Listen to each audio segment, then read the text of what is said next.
Okey, gəlin bu izahlı təqdimatımıza dərhal başlayaq.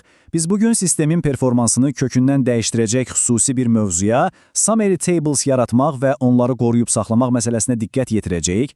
Bilirsiniz, nəhəng məlumat topluluqları daxilində ehtiyacınız olanı tapmaq bəzən böyük bir okeanda kiçik bir damlanı axtarmağa bənzəyir. Amma doğru strategiyalar tətbiq etməklə biz bu saatlar çəkən hesablamaları sadəcə millisaniyələrə endirə bilərik.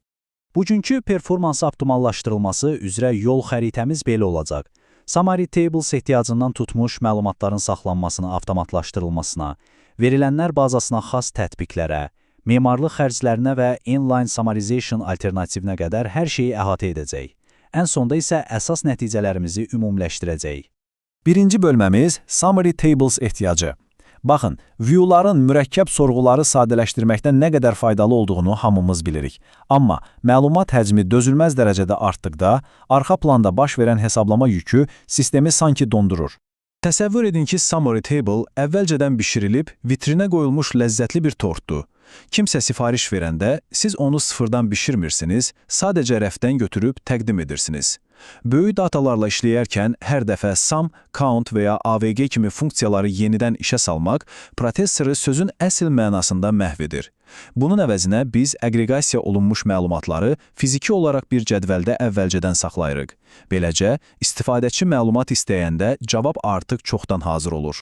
İkinci bölmə, məlumatların saxlanmasının avtomatlaşdırılması. Yaxşı, xülasə cədvəlini yaratdıq, amma əsl oyun elə indi başlayır. Databazada hər şey dəyişdiyi halda, biz bu hesablanmış məlumatları necə həmişə təzə və aktual saxlayacağıq. Burada iki əsas yol ayrıcındayıq. Ya triggers istifadə edəcəyik, ya da stored procedures. Triggers məlumatları real vaxt rejimində dəyişir. Dəqiqlik əladır, amma saniyədə minlərlə əməliyyat olan sistemdə bu prosesorunuzu tamamilə çöktürə bilər. Digər seçim isə stored procedures istifadə edərək planlaşdırılmış toplu yenilənmələr etməkdir. Məsələn, hər gecə məlumat silinir və yenidən hesablanıb daxil edilir. Bu daha yüngüldür, lakin gün ərzində datalarınız ən son saniyəyə qədər dəqiq olmaya bilər. Üçüncü bölmə. Verilənlər bazasında xüsusi tətbiqlər. Gəlin irəli gedək və görək, böyük verilənlər bazası sistemləri bizə sıfırdan skript yazmamaq üçün hansı yerli həlləri təklif edir. DB2 və Oracle-ın yanaşmalarına baxmaq həqiqətən maraqlıdır. Fikir verin, DB2 bunu birbaşa Summary Tables adlandırır və Refresh Immediate istifadə edir. Oracle isə tamamilə eyni nəticəni Materialized Views ilə əldə edir. Adlar və sintaksislər fərqli olsa da, məqsəd eynidir. Hesablama yükünü yüngülləşdirmək və oxuma sürətini maksimuma çatdırmaq. Əgər sisteminiz DB2 üzərində qurulubsa, bu detalı qətiyyən qaçırmayın. Refresh Immediate, yəni dərhal yenilənmə funksiyasının işləməsi üçün Select siyahınızda Cartesian Joins və Count funksiyasının olması şərtdir. Bu kiçik formatlaşdırma tələbi unudulduqda, optimizator cədvəldən istədiyimiz kimi istifadə edə bilmir. Bəs SQL server istifadəçiləri nə etməlidir? Orada birbaşa Materialized Views yoxdur. Amma bu heç də son demək deyil.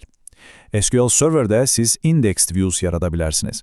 Sadəcə view üzərində unikal klasterləşdirilmiş indeks qurmaqla eyni fiziki saxlama effektini və o arzuladığımız yüksək axtarış sürətini əldə etmək tamamilə mümkündür.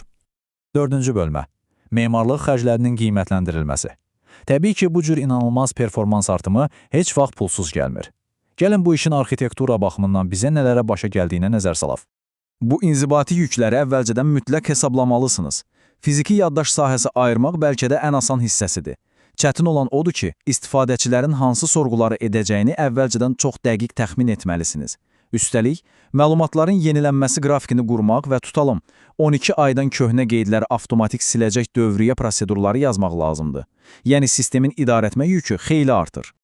5-ci bölmə. Inline Summarization alternativi.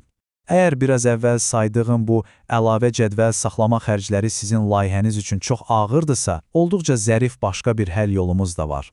Verilənlər bazası üzrə tanınmış mütəxəssis Ken Henderson Inline Summarization adlı çox fərqli bir yanaşma təklif edir. O deyir ki, ümumi məlumatları saxlamaq üçün niyə tamamilə fərqli yeni bir cədvəl yaradırıq? Biz bunu mövcud cədvəlin öz daxilində də həll edə bilərik. Proses çox məntiqlidir. İlk olaraq birbaşa mövcud detal cədvəlimizə aqreqasiya sütunları əlavə edirik. Daha sonra insert into vasitəsilə hesablanmış bu xülasələri detallı sətirlərin düz yanına daxil edirik. Bəs onları adi məlumatlardan necə fərqləndirəcəyik? Çox sadə. Xülasə sətirlərindəki digər lazımsız sütunları nul dəyərinə təyin edirik. Bunun sayəsində hər şey bir yerdə olur. Sadəcə 2 qat hesablama etməmək üçün sorğularınızı mütləq çox diqqətlə filtrasiya etməlisiniz. 6-cı və son bölməmiz əsas nəticələr. İndi isə gəlin bu izahlı təqdimatımızdan çıxarmalı olduğumuz ən kritik məqamları toparlayaq. Bu qaydalar sizin əsas bələdçinizdir. Əvvəlcədən hesablanmış dataları saxlamaq ağır aqreqasiya proseslərindən can qurtarmağın ən yaxşı yoludur. Amma ən əsası bunu unutmayın. Xülasələşdirmə ancaq statik olan və ya çox nadir hallarda dəyişən cədvəllərdə özünü doğruldur. Əgər cədvəliniz hər saniyə dəyişirsə, bu optimallaşdırma sizə faydadan çox zərər verəcək və təbii ki, DBMS fərqliliklərini nəzərə alıb daima texniki sənədləri yoxlayın. Sonda bunu yadda saxlamaq mütləqdir ki, verilənlər bazasının optimallaşdırılmasında bütün problemləri eyni anda həll edən sihirli bir düymə yoxdur. Bu tamamilə bir kompromis məsələsidir. Siz ildırım sürətində hesabatlar vermək üçün bilərəkdən daha çox fiziki yaddaş və sistemə əlavə texniki qulluq yükünü qurban verirsiniz.